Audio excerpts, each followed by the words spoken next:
Hello, welcome to another TFT Mini. Today we are going to be talking about deployment, Mike. We teased this a little bit when we talked about tempo, because We it turns did. out that tempo and deployment go hand in hand very, very, very, very, very much. But specifically, we're going to focus on a couple aspects of deployment, that being order control and sequencing. There is another part of deployment that is super important, at least one other part, which is like where you deploy guys. But we are working on figuring out what is our visual solution going to be, because that's not great for using words to It describe. is not. So It's we're, very like proximity based yeah, yeah, yeah. You, so you want a visual medium for that. So focus on order control and sequencing. Mike, if you remember a couple months back, we had a draft of turn one command cards, we did. and and you got the first pick in that, and I was mad when that happened because I knew that you had like the best pick, which was standing orders, and Uh-huh. I think that factors into both order control and sequencing, It does. and maybe that's a good place to start, Mike. Why why was standing orders actually the trump card pick for the turn one command card of choice? So I think, yeah, standing orders is excellent command card that it heavily skews your sequencing. Hmm. Frankly, you are giving up some order control because you're obviously only giving out one order generically with the card. Yeah, Um, unless you're cheating with the rest of your army, Unless which we'll you're get cheating to. with the rest of your army, or it's possible that maybe you're gaining a little bit of flexibility from standing orders, and that it is any unit, and some command cards don't have that Fair. broad stroke. But it is strictly there for sequencing, and when we're talking about sequencing, generically, one of the best things to be doing as far as deployment is concerned is going after your opponent.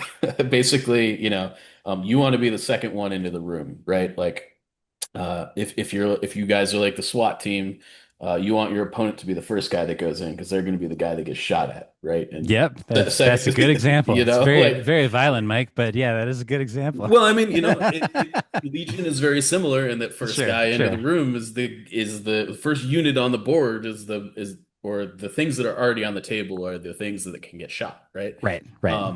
So you're sequencing, like that's the first rule of sequencing is always, always, always be trying to make sure that you are going after it is many times after your opponent as possible. Um, With the only caveats being that like if the effect of your command card is just like so good, which usually are the ones that are three pips anyway. That's like farther up the board, but you really want to be milking a lot of extra value. Like let's say if Darkness Descends was a one pip, a lot of people would probably still play Darkness Descends round one, even though they're giving up the priority for that because it's so strong to infiltrate Vader, for example. yes, and I do think that like a lot of the turn one order control sequencing cards are generally three pips for Yeah, the most part, yeah. which means that if you and your opponent are both deciding to give up standing orders, you're at least going to take a coin flip, which is Hmm. kind of nice. But yeah, so the thing with sequencing here is you want to be playing a high pip card, right? Yes. Ahsoka's 4 pip could be very good for this, as does Poggle's 4 pip, and I think Hondo's got a 4 pip too, maybe. I don't know. Maybe I'm making that up. Actually, no, I don't think it does. Anyways, point being, 4 pips, very good. Yeah, they're good. Going last is good, and then being able to control who goes last is another big part of that, right? Which is it's not just the fact that you go second, but where the order control aspect comes in is that you probably have at least a couple units that um, either A, or it could be both of those, but either A, it is of such high value that you don't want your opponent to know exactly where it's going to be until like the very end of the round. Or B, it's got a really big long range gun and you want to be able to choose how you use that against as many potential parts of your opponent's army as possible. Um, And and you go ahead. I do think that depending on which type of unit you have for that order or orders that you're giving out, Yeah. your sequencing is going to be quite different in priority, right? Like Sure. if you have something that is very fragile, needs to go last, think something that's similar to like a Dooku or an Anakin, or Right. like you just can't put this on the board so that it gets shot. It's kind of got to go last. It to stage it for the next turn. Those kind of have to go last no matter what, or last to the point where you're like 100% sure they're safe, right? Which maybe is not your last activation, but it's probably pretty close to it because your opponent's also going to be doing what you're trying to do, right? Correct. Correct. Uh, yeah, like I would, as an example, I've been playing a lot of Aqua Dooku lately, as has everybody. But usually Dooku would be the third to last, and then my two Aqua units would be my 11th and 12th activations because I wanted because they're going to be the ones shooting on turn one, and I wanted them to have as much choice as possible.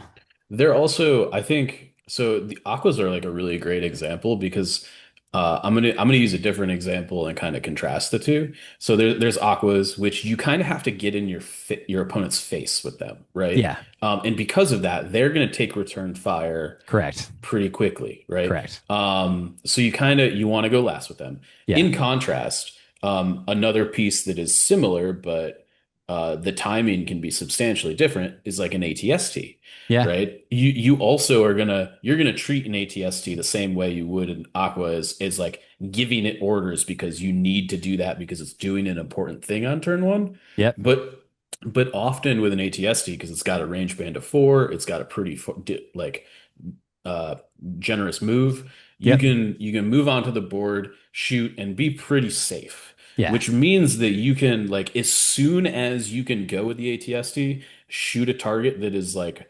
relevant, you should do that. And that is like, whether that's activation 6 or activation 12, you should do it immediately because it allows you to hold back the rest of your units that are less effective. As soon as a unit becomes effective, I tend to try and get it onto the board immediately because otherwise I'm kind of like wasting potential energy. And like you kind of just want to get the kinetic energy rolling as soon as you can.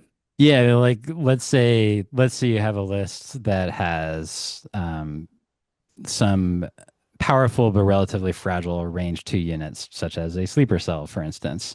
Um, that's another example of something that you want to go last, especially because with that example, sometimes an opponent can deploy past their own range 2 marker and then they can actually get shot by that sleeper cell. They can, yeah. But if you have that and then you have a bunch of like ATRTs, which generally like don't care because they're not exposing themselves that much and they ain't worth much if your opponent is going to start taking a bunch of range 4 shots at an ATRT.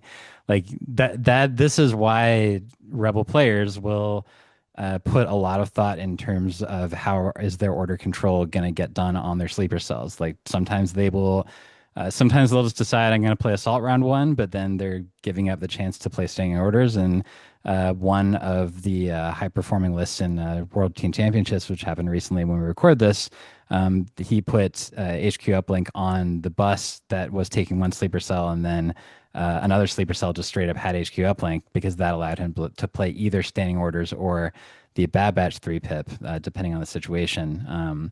But that I think sleeper cells may be a really easy example of there's a reason why people are bending over backwards to make sure that order control happens on them, Yep. because if sleeper cell accidentally comes out early and then they can get shot by a bunch of guys and suppressed, then all of a sudden your sleeper cell is not worth anything.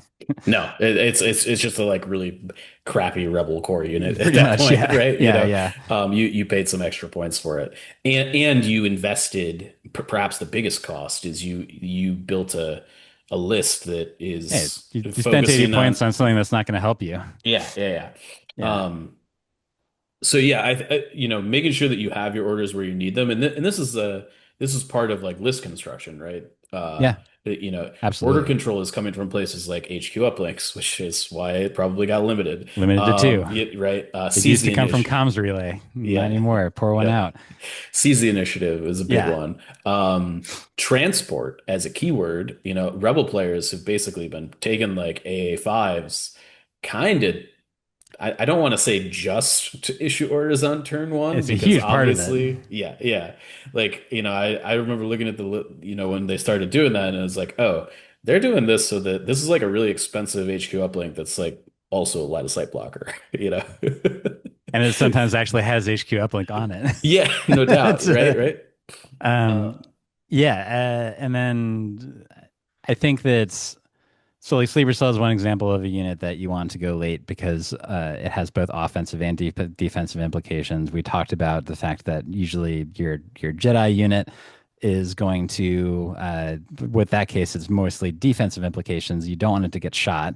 Um, that said, if if if I'm playing Dooku and my opponent has like showed me where all of their like regular troopers are, which is what Dooku wants to feast on, yep. and if he's going to be able to go somewhere like that is totally 100% safe, like maybe behind a Deca, then I will actually sometimes activate him earlier than maybe one of my other Deca units because I want that one to be available for flanking on the other side, which gets into the deployment location thing. But there are situations where if that fragile defense only unit in terms of round one, if there's going to be a place that is going to be good for the objective and they're going to be safe, then go ahead and deploy them a little bit earlier because you may have other units in your army that you actually want to be later than your hero, as much as it may not make sense when you hear it out loud.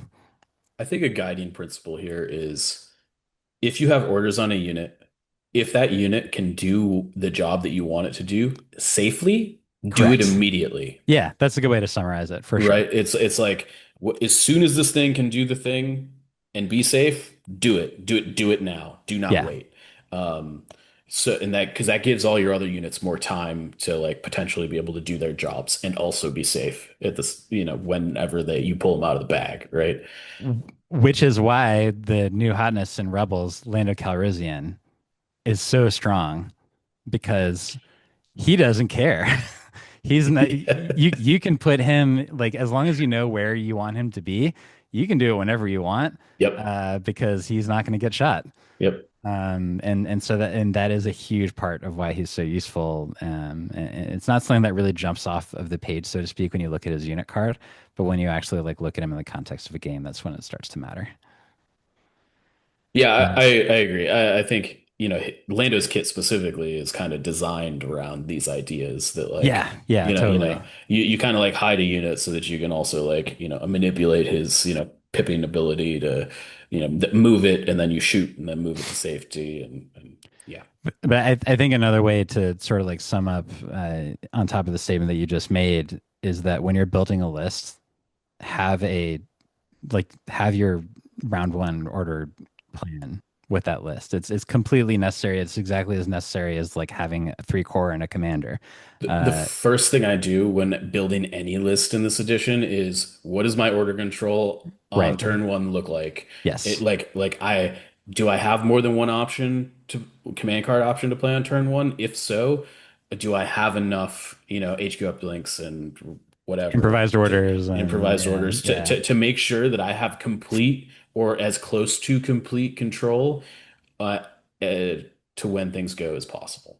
This was part of why in the battle days of New Legion, the 13 act Anakin 501st list was so strong was because they had orders on Anakin and the core and the commandos, and then the bag was just like It's eight like eight special special forces forces. tokens. And Yeah. so you had this like weird order control, even though your bag had eight units in it. But there's ways to get there, and what one of the reasons why CIS continues to be strong is because they have access to both the T series and Kalani slash I guess it's just Kalani. Um, where they have direct either AI or trooper. Well, they've got Um, direct on Dooku, they've got oh Entourage on yeah, and Grievous, that's they've got like, it's crazy. Order control falling Poggle out the has pants. Entourage on B2s. Like Yeah, there's a chaining B direct-esque ones. ability on every CIS Yes, commander, basically. yes. Um, but even then, like just to point out how important this is, even on CIS lists that have two sources of direct, um, in order to place standing orders, like you still are running often with one or two copies of improvised orders, just because you also have three decas and two and then like two core that you probably like if you have two B2s or two Magnas, they're probably not going to have orders on them, and so it always matters. And this is one of the fun things you have to figure out as a Shadow Collective player. I think it's worth mentioning because you actively don't want to get orders on some of your guys. They're fine on Mandos, which is very important, and they're fine on trucks. But when it comes to your core troopers, you actually don't want them to be ordered. So you have to sort of like figure out what your strategy is there. But yeah, is there anything else to cover as far as this goes? Keep it secret and keep it safe. You know, Yeah, that's really what it comes yeah, down to. Try and keep as much of your game plan not face up on the table as possible by holding it back as long as you can until you can immediately execute it. And and when you do execute it, keep it as safe as possible. and take the big shots last, except when they're about to like drive a bus in front of the thing that you want to shoot. Uh, uh, or maybe like set an aqua droid in front of something that you want to shoot. Just Or they because, can't hit you back, yeah, right? fair. Yeah, You know. another reason why 501 snipers are very good. Yep. Um, but yeah, I think that's it for this one. Thank you everybody for watching. Check out the Patreon if you like what we're doing, and we'll see you next time.